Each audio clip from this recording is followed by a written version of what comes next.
બાટવા દેવડી સહકારી મંડળીના પ્રમુખ ભાજપમાં જોડાતા કુકાવા પંથકમાં રાજકીય ભૂકંપ સર્જાયો છે।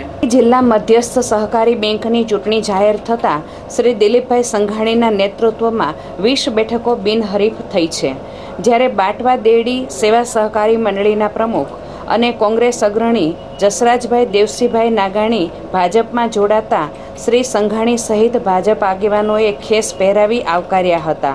આમ કુકાવાવ તાલુકામાં રાજકીય ભૂકંપ સર્જાયો હતો।